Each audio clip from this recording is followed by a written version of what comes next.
introduction. I was in Cambridge for 12 years actually, and you will be surprised how bad my English still is. And actually my son, who speaks much better English than I, is really ashamed of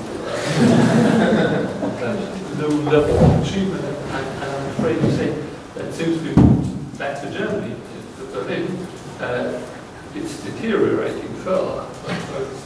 I'm always eager to have an excuse to move to visit this country. Use the microphone. Yeah, okay. I'm always... You might have to hold it. May not work.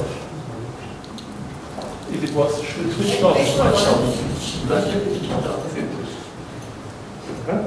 Okay, I can try to speak up well, so I'm always very happy to come to this side of the channel and to have an opportunity to work on that on that language. And brain mechanisms of language and meaning. Now, I'm not sure what kind of bell this might ring in your brains. So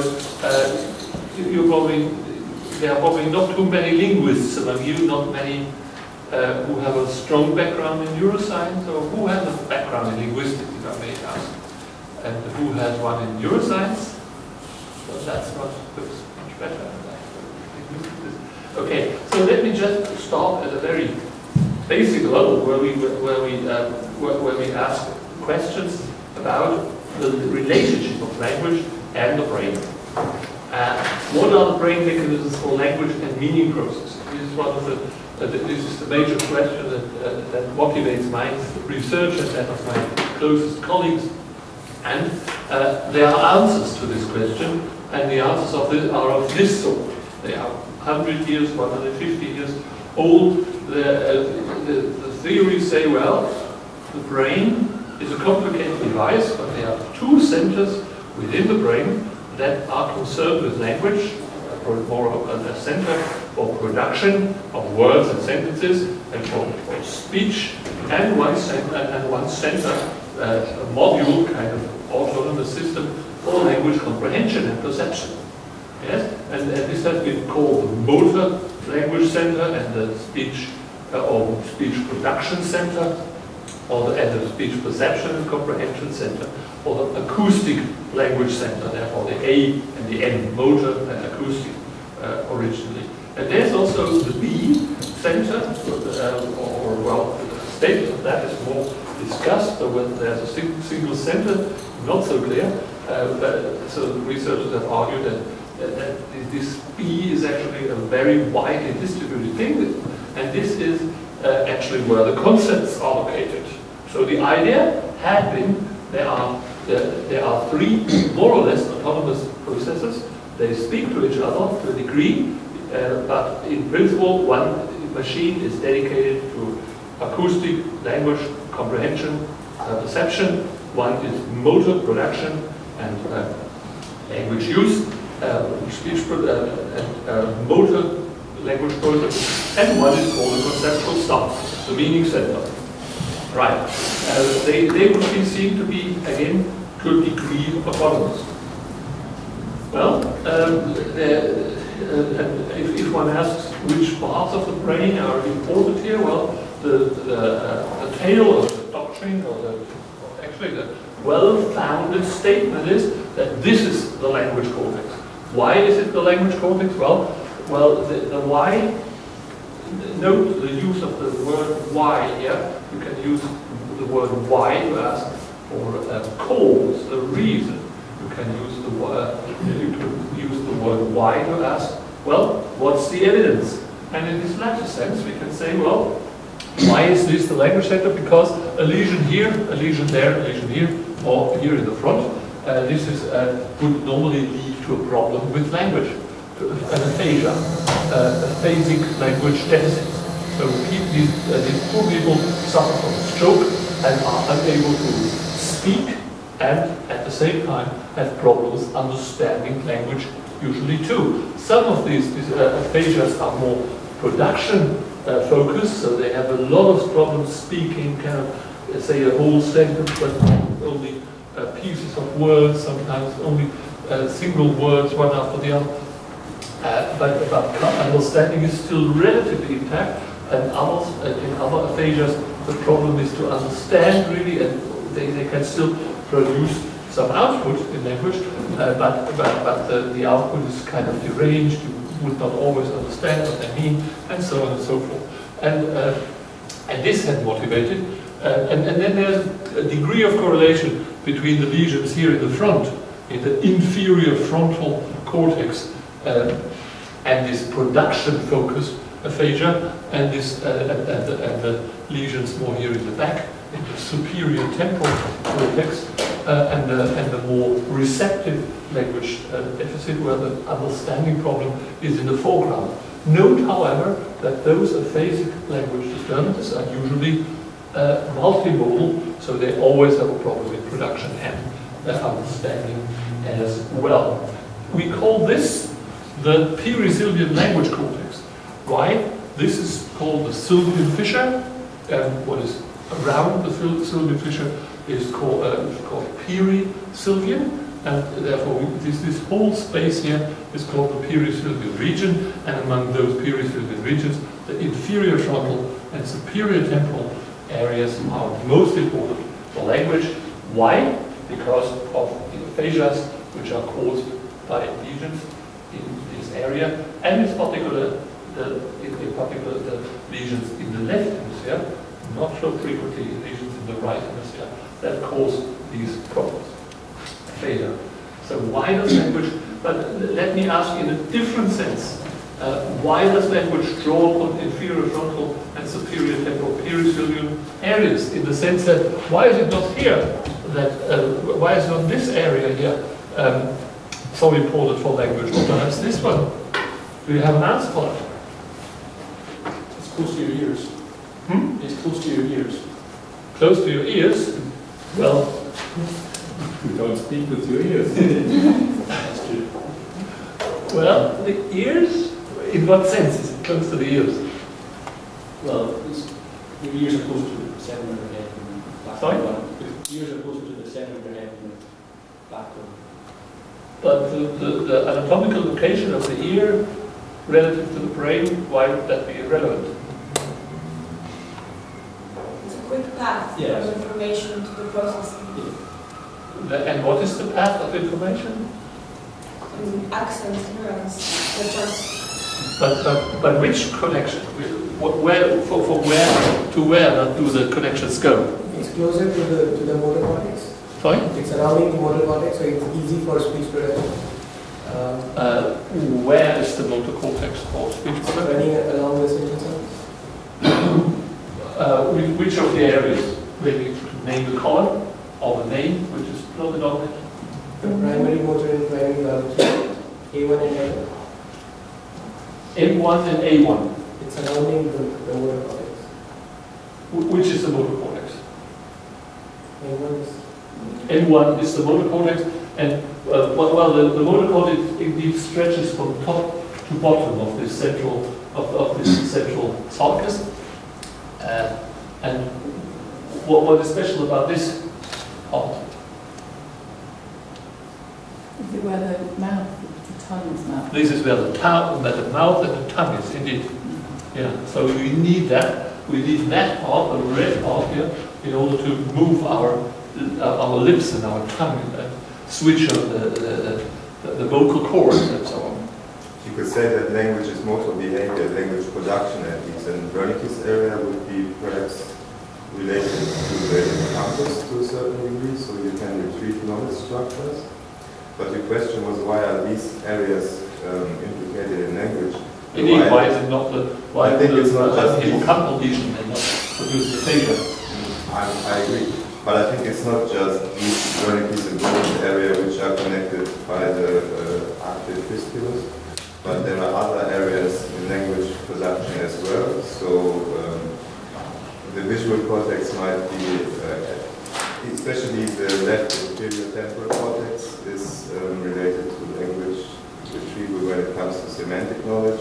So actually the old view that it's just these two modules which are responsible for production and comprehension is quite outdated, if I'm right, because it's a much broader neural network which is responsible for language production and language understanding. So it's not so localized at all, actually. So you're saying this is wrong? I'm not So, saying so this. what is wrong exactly? What do you do? So my only statement would be that there are other areas involved, but I would not be able to define them exactly. But because these are more than 10 areas which spread across the whole brain. Okay, maybe there are other areas involved, but my question is, why are those so important? I'm not saying that there are no other areas that may play a role here and there.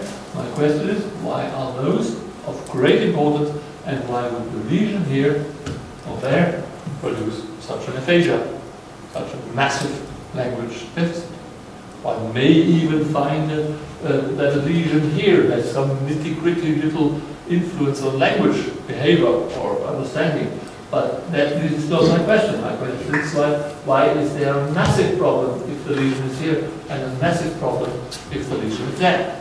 And we don't have an answer yet. We have kind of a hint towards an answer. You say, well, the articulators are represented here, and through some of your comments, it transpired that a similar thing applies to this area here, the primary auditory cortex.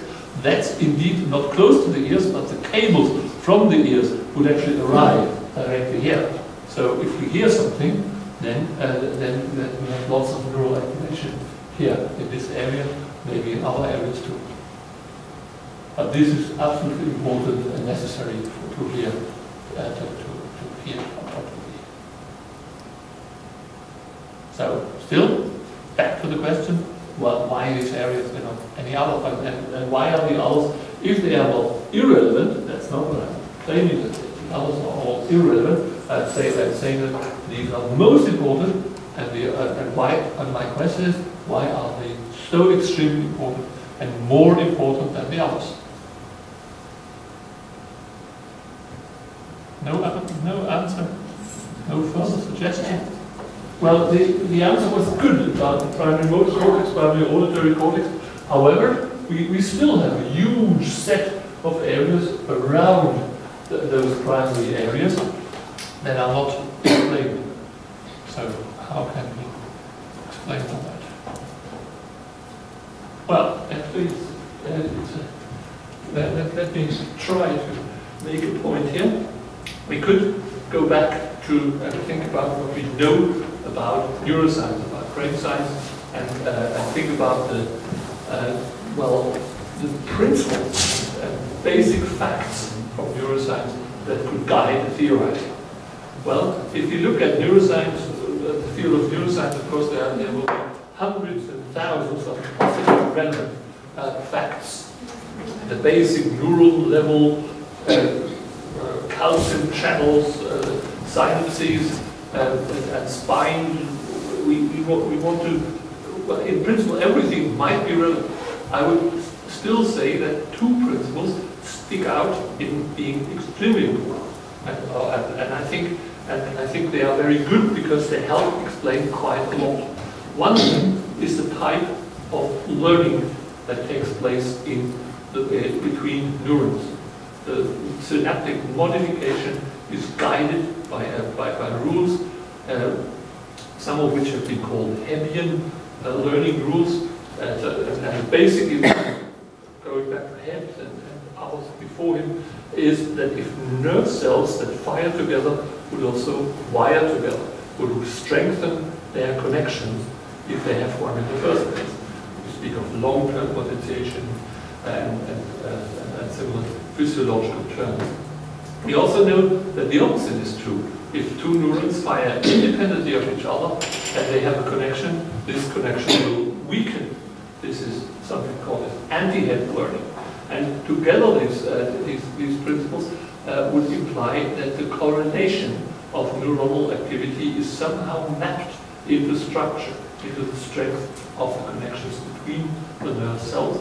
And we know well that this also has a time aspect. There is has spike-time dependent plasticity, so it matters whether cell 1 or cell 2 fires first, and in this case the connection from A to B or B to A is more likely to become stronger, and the reverse weaker. And so time plays a role as well. But correlation is being mapped on connection strength, and this could guide our theory. We also know we have structural information about the brain, about the language cortex, about other parts of the brain. We know that the cortex, our thinking device, and also interestingly the most important device for language processing, can be seen as an associative memory with many neurons, 10 to the 11, being connected with many loops. So it's an auto-associative memory, not a fully connected one, but a network in which many neurons are connected with many other neurons, and both ways. The connections are not in one way. Usually if two areas have a connection in one direction, they all have the reverse connection as well. And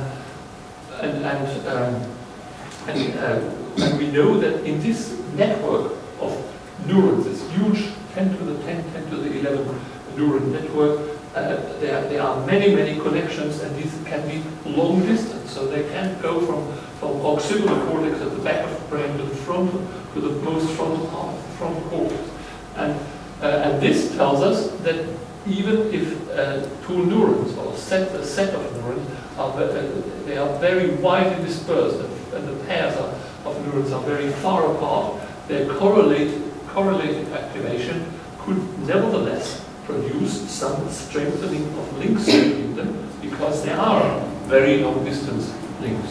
So the neurons, one of the mistakes one makes when looking at brain and thinking about brain function is to say, well, here's an area, what does this area do?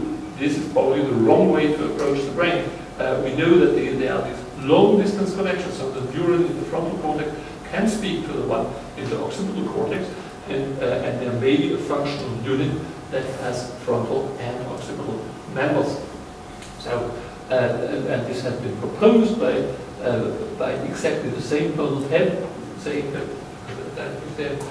if there are correlations in the network, there could be even a linkage, a functional linkage of neurons across areas.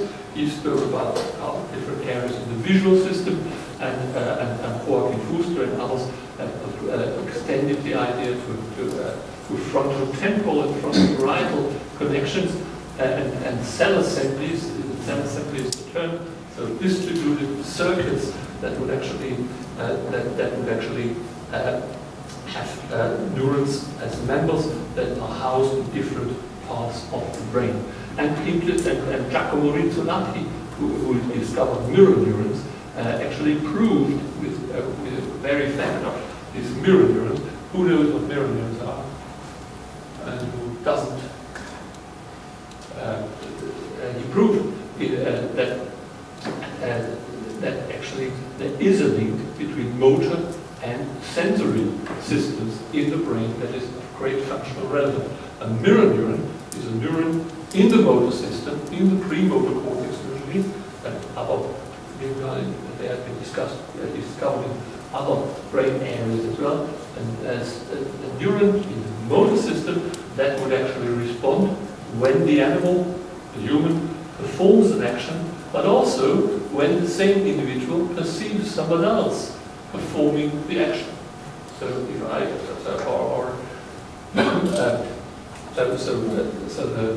the person would, the neuron would be active when the monkey, for example, does a grasping action, but also when the monkey sees a human grasping an apple, for example. So these seem to be sensory motor neurons that prove that information about perception and about action are channeled together. Coming back to the case of language, what we know specifically about cortical-cortical connections. And here, one important insight is important that the name has been mentioned before, the arcuate fascicle. We know that these two areas of the brain, those that are of so great importance to language, they have a direct link in the human brain. So this was the superior temporal cortex and the inferior frontal cortex, and you can see that there's this data highway connecting the two. There's actually not only one, there's this dorsal backward connection here, and there's this frontal and inferior or ventral connection as well. And you can see by comparing this brain to this and this, that this brain has it, especially the dorsal connection, but this one lacks the dorsal one. It only has one at the bottom here. So this is a monkey, this is human brain. So it seems that this connection, this data processing highway between superior temporal cortex and other temporal areas and inferior frontal cortex is there in human. It is human specific, it's not there in our closest relatives, and it is also more strongly developed in the left hemisphere than in the right. So it's a prime candidate as the basic mechanism for language, this dorsal arcuate fascicle connection, called the arcuate fascicle, fasciculus arcuatus in Latin, if you like. Good. And on the right, the diagrams on the right just show you the ventral and the dorsal connection separately. Here it is again. And this is maybe a highway for language. What would this all tell us? Well, correlation. Let's put the pieces together. Correlation learning. We know that neurons that fire together, wire together. We know that inferior frontal cortex is connected to superior temporal cortex. There are connections from here to there. And we know, important bit, that what you mentioned here is that we have activation here in this articulatory motor cortex when we speak, and we know, well, this is self-evident, when we speak, we also hear ourselves speaking, and we stimulate our ears, and therefore at the same time, and correlated with a specific articulation, if we say ba ba ba, or later on banana, banana, then there's a specific pattern of activation here in the motor system, and a few milliseconds later, 100 milliseconds maybe, there's activation here in the primary auditory cortex because it's close to the ears, if you like. It's anatomically close to the ears. So we have activation in the inferior frontal cortex, and correlated with it, we have activation in the superior temporal cortex, and therefore, due to correlated activation, we conclude, based on neuroscience principles, what must develop is a set of neurons connected with each other and distributed over this pericircular cortex. Hebbian cell assembly, which is left lateralized, and because the connection highway is more strongly developed on the left than on the right, and the machinery, the circuit needs to be localized in this particular narrow region in the pericircular language cortex as defined based on classical physiological data. So, what happens when people lip read? Sorry? What happens when people lip read? I still didn't understand. What happens when people lip read? Lip read? Yes. Well, this is not covered.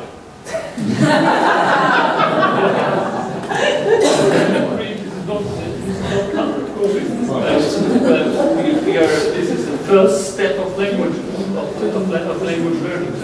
So we want to build something. Of course, there are further learning steps. We learn to lip read. We may learn to lip read. We learn to read, to literally read, and of course these additional learning steps.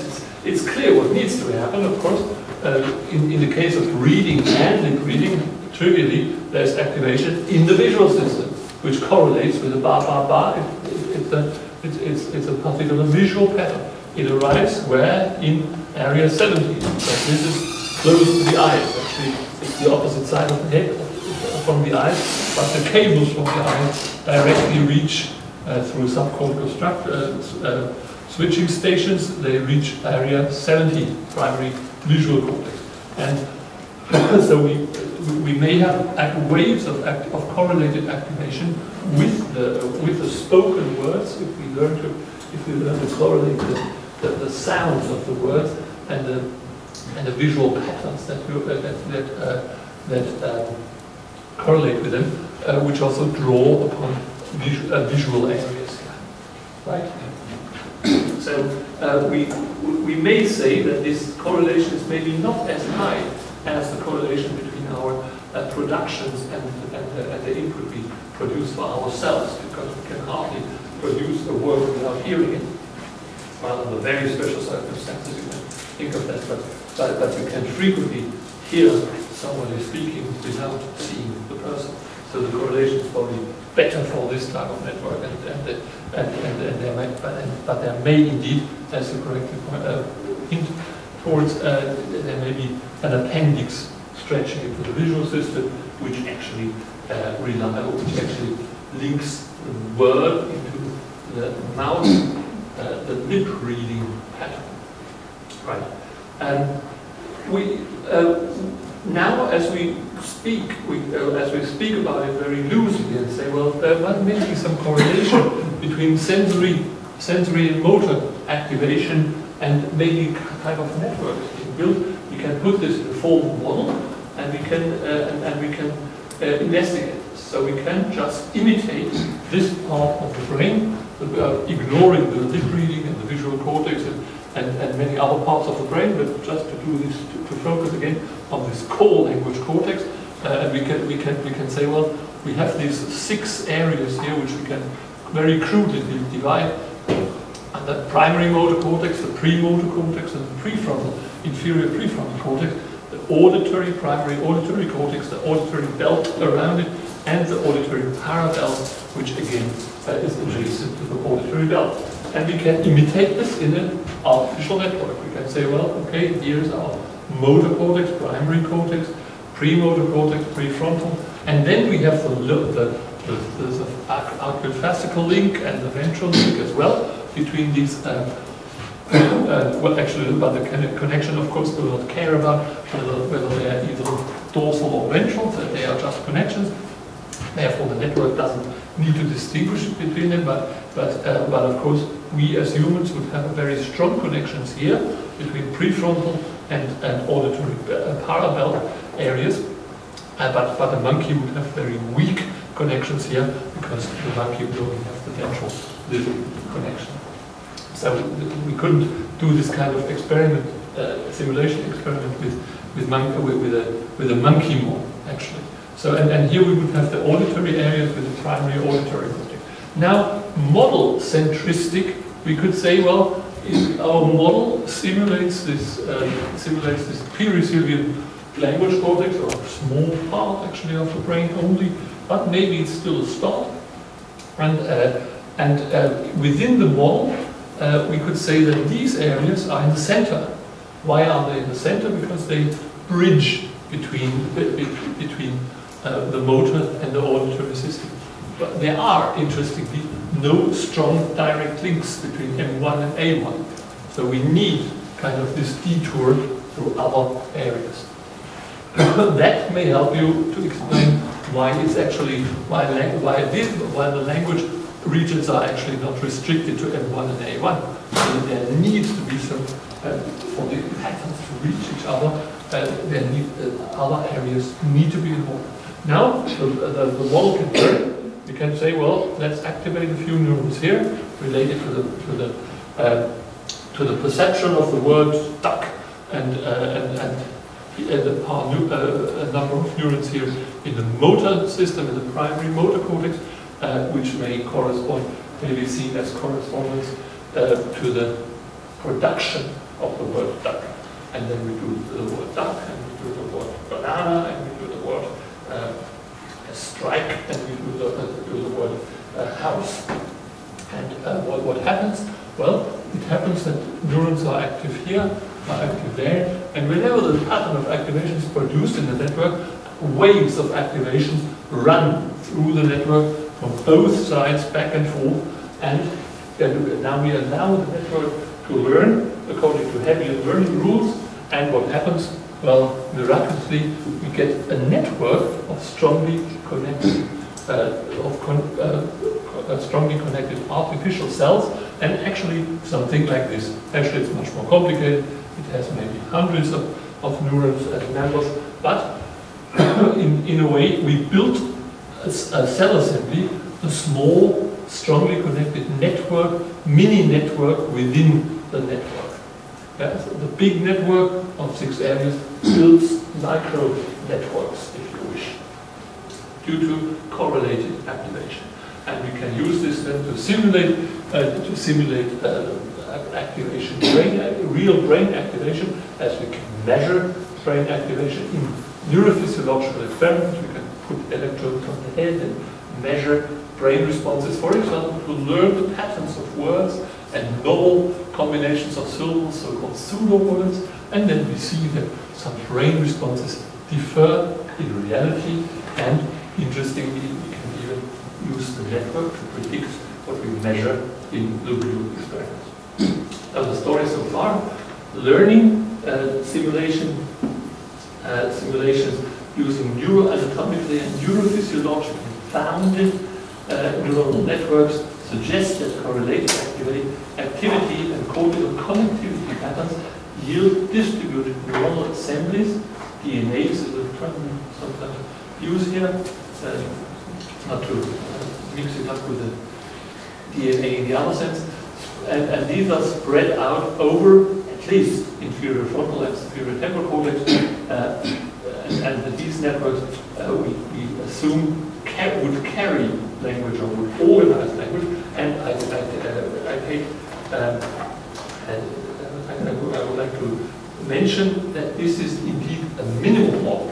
So your comment that maybe this is not the whole story about language is very well taken. So we may want to take to be aware that this is just, so to speak, a mini model focusing on the most relevant parts of language cortex, but we want to know more about possible contributions of other areas as well.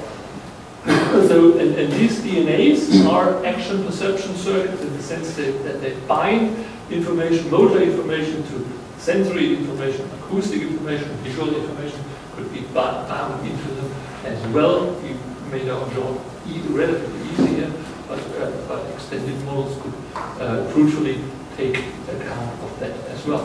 And they serve a role in production and perception or understanding would be the claim. So, yeah. But this is nice and maybe a strong statement, especially on the background of the classic models where people said, well, no, there's a production machine and a perception and comprehension machine. Now people come up and say, well, no, the two, production and perception, are actually intermingled with each other. There's only one machine that does both.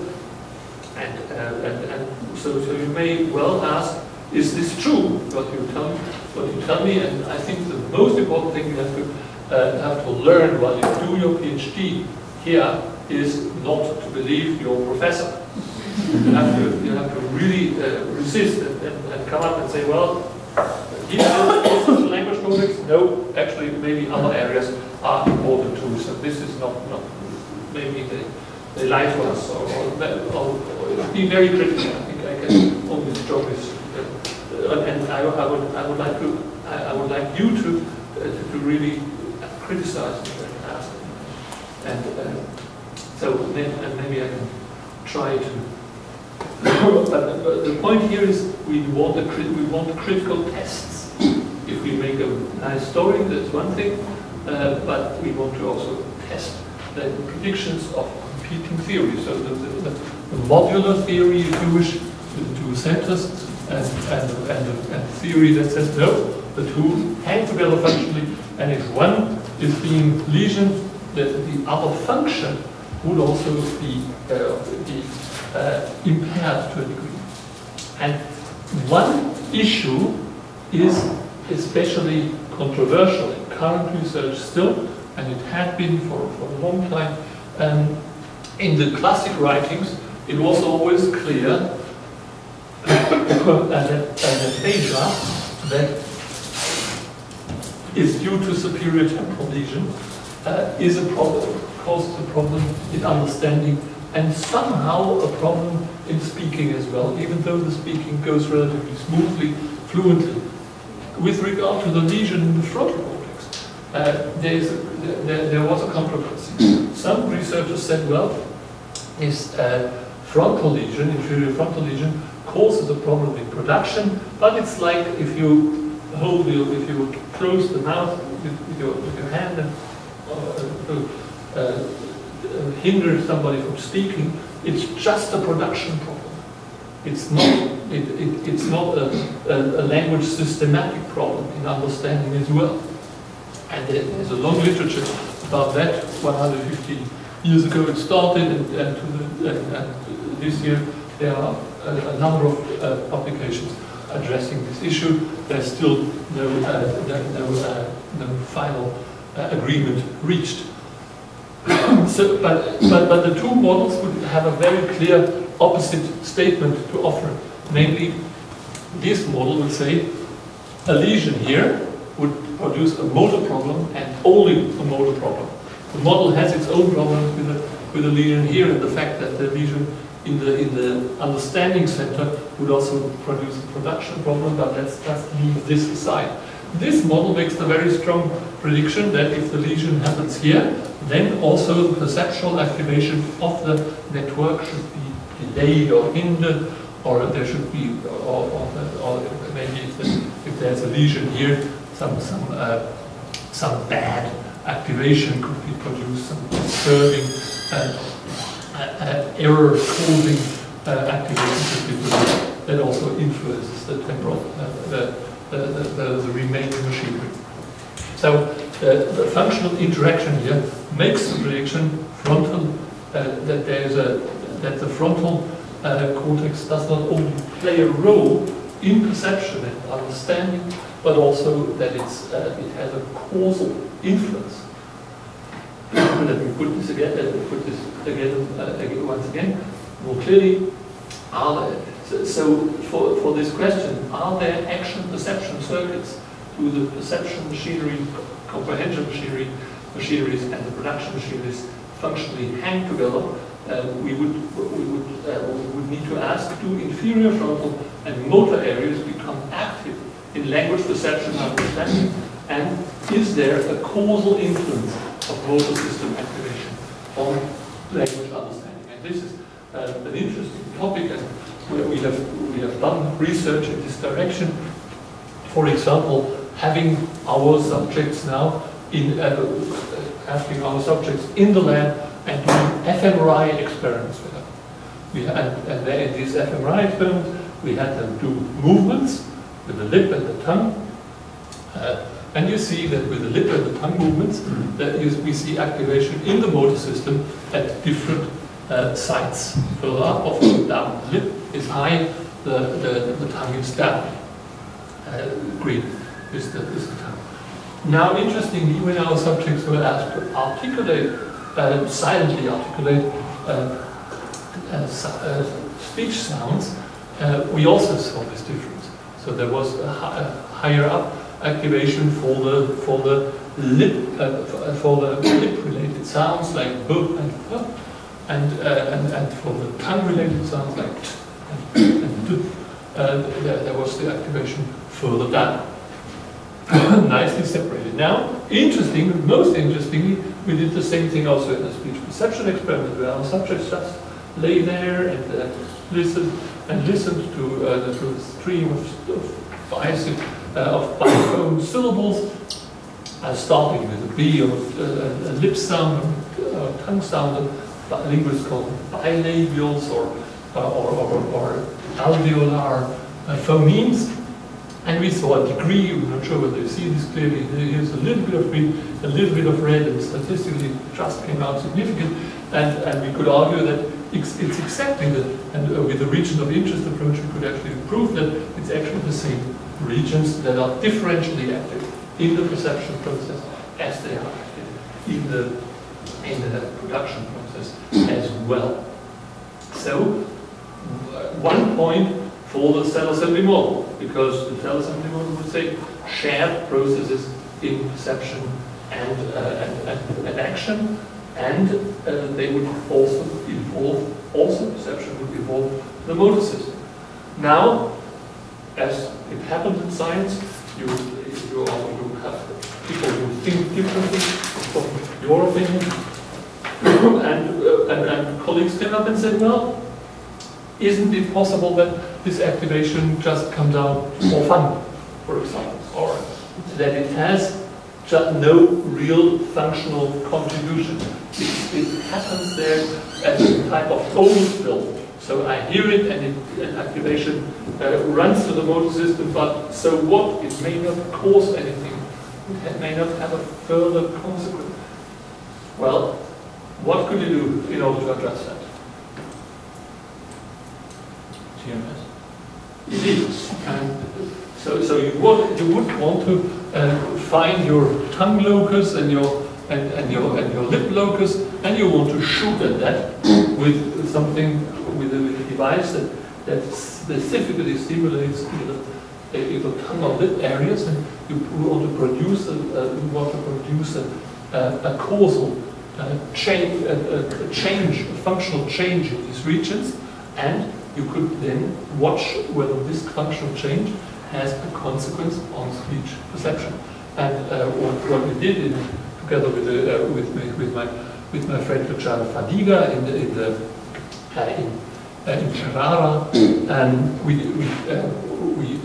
did a TMS experiment where our subjects again heard biphone syllables like ba and ta and da, and they had to classify those syllables according to the stop consonant they heard. So they had to say whether it started with a B, a T, a D, or whatever, and they had to press a button accordingly. And then we stimulated in the lip region and in the tongue region, respectively, in different sessions. And what happened here is we observed a double dissociation. So we got, for example, speeded lip sound judgments when we stimulated the lips region, and speeded tongue sound judgments when we stimulated the tongue region, and there was a little bit of degradation with inconsistent stimulation. So it seemed that there was indeed a functional interaction. Right. So things are clear. Does frontal motor activation contribute to speech perception and comprehension? The answer is clear. Yes, it does.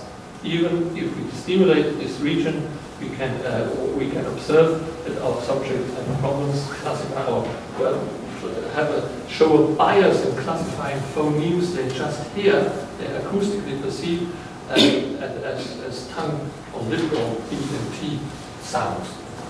So, do you believe this? Are you convinced?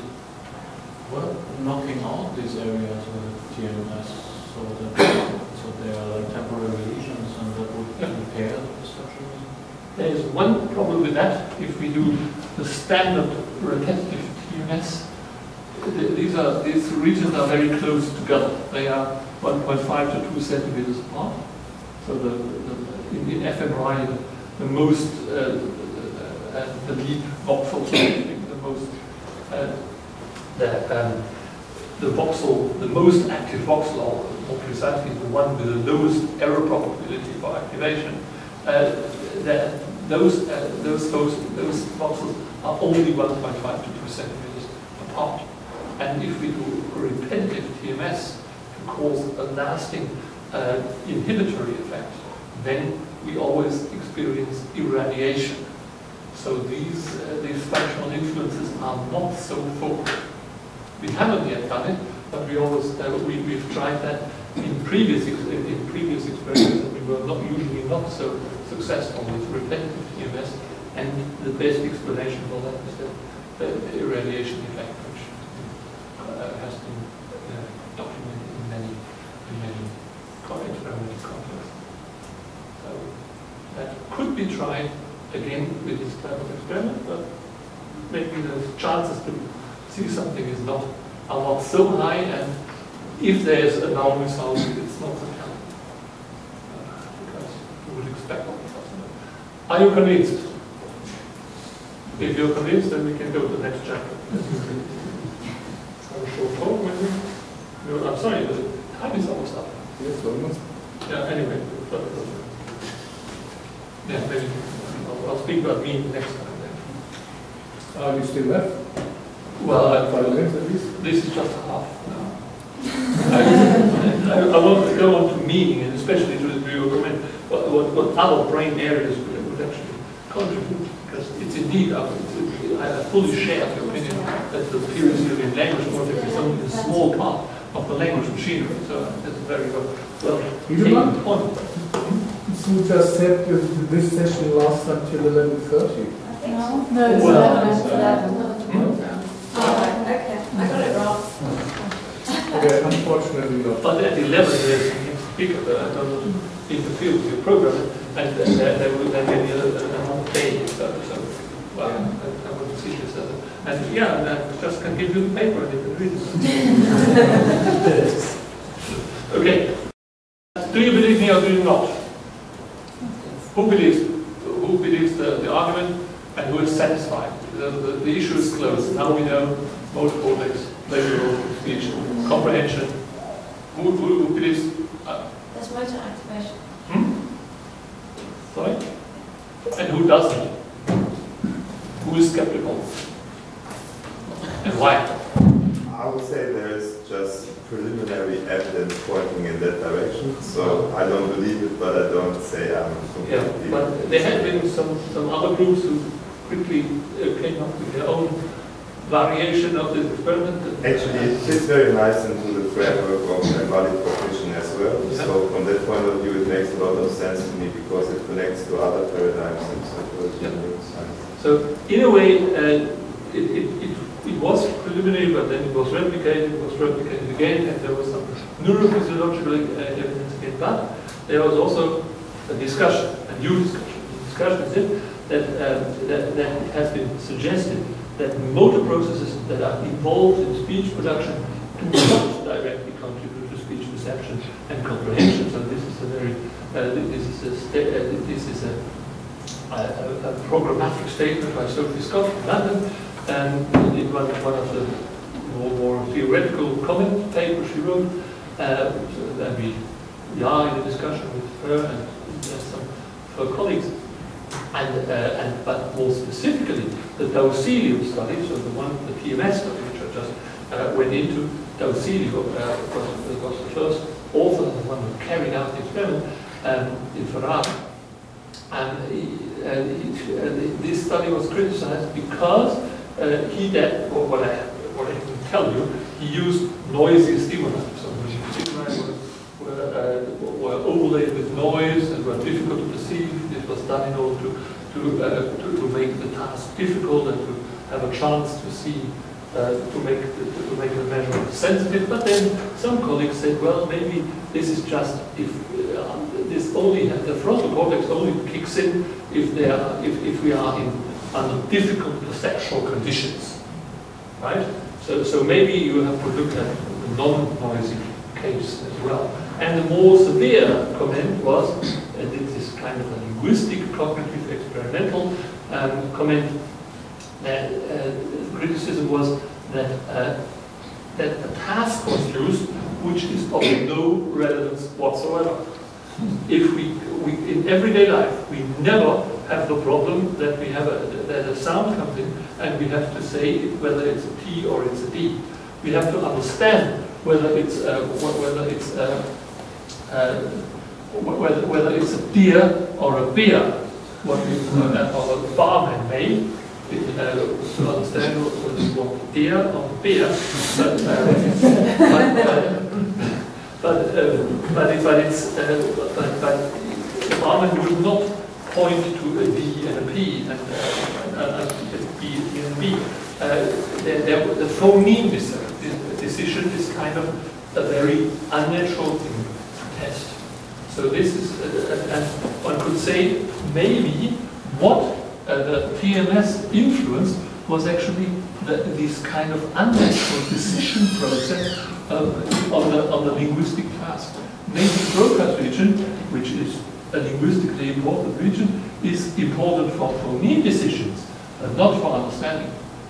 So that's, I think, the most severe criticism of the Doxedo study, because the task is not really one which we would like to have in everyday, or which is a language task in everyday life. Well, how would you improve on that? And this is now, and I think the important thing is that you start thinking in this way. You read the literature, you get to a certain point, you have an exciting result and an argument against it, and then you follow the discussion, and then you think, you lay back and say, well, what do we have to do in order to clarify this issue? And this is what I would like to do with you now as a last thing to do together, because there's only 5 minutes left.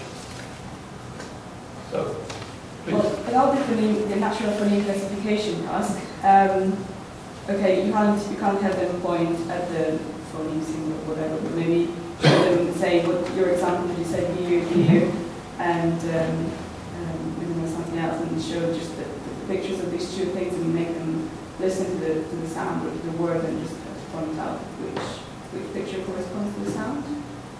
For example, can you make it more concrete? Yeah, well, I don't know why you stimulate. I don't know exactly how TMS works, but I guess you stimulate the lip production, the lip movement area and the tone movement area, and you create some, minimal pairs of words. For example, yeah, beer, deer, and beer. Yep. So 2 of them include bilateral sounds, and 1 of them includes an alveolar sound. Right. And you show them these pictures. And which pictures? A picture of deer, or I don't know exactly how you picture it, but it's a way. Yeah. The deer and the beer, and have them point out which sound, which picture corresponds to the sound they're hearing.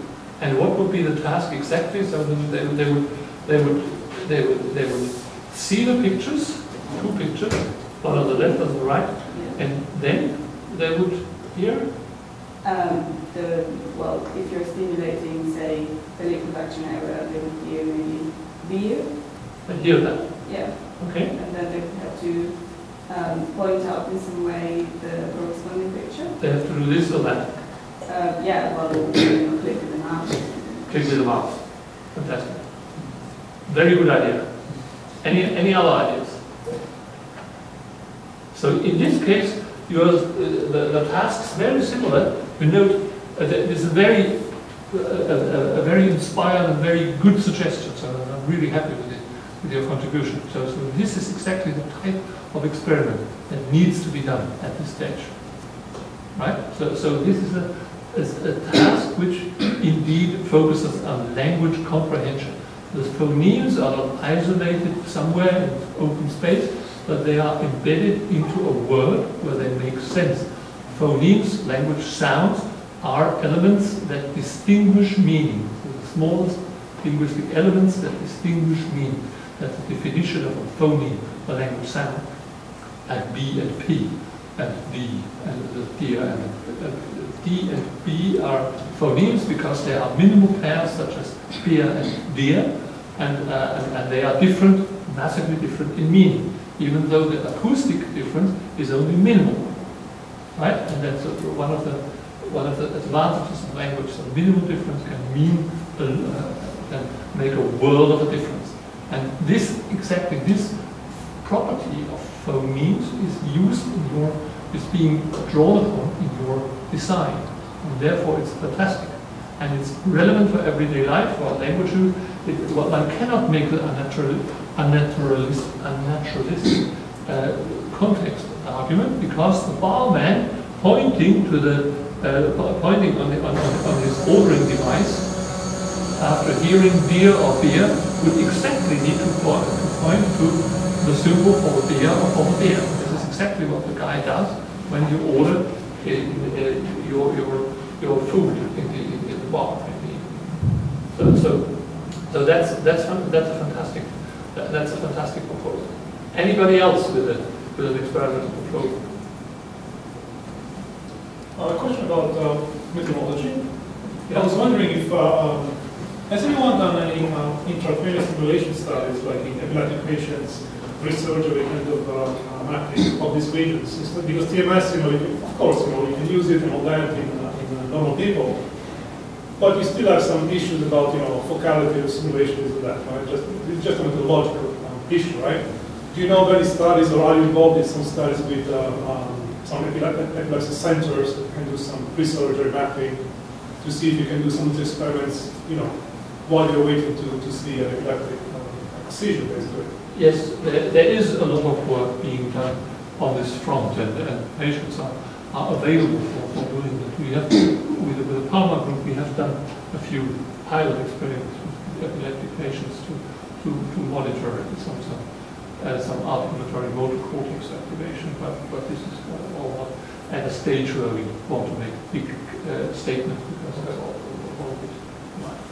So more work is needed from our side, but I think that Bob Knight at Berkeley has published a series of papers on epileptic patients, looking especially at this part of the brain and language-related, language-evoked activation. Bob Knight, K-N-I-G-A-T, in Berkeley. So, and they are previously, well, the first who started that type of work was O'Geeman and Jakob Kreutz, and Kreutzfeld, not Jakob, but the neurophysiologist Kreutzfeld in the 80s of the last century. Could you give the motor cortex another job? Sorry? Can you give the motor cortex another job? Another job? Yeah. So, I don't know, is it harder to perceive whilst eating food? So you're using that part of the motor cortex. Yeah. Fantastic. You did that in the study, didn't you? Yeah. Well, we I don't know that. This was a semantic experiment. I would have come to that in the second part of the talk. But indeed, you can engage the motor system and therefore exhaust it and then check the language functions. And what we did actually, we gave our subjects a course in drumming. So I'm a drummer actually. So my other job is drumming and jazz drumming. And this was the first time I could unite my two jobs in one experiment. And the task of these two people was to learn a paradiddle. Yeah, you don't know what that is. That is a left, right, left, left, right, left, right, right. And try to do this very quickly. Your brain is something to work. And our subjects then had to process words. But they were doing that with the hands, with the legs, and the meaning of the words was also related to the hands and the legs.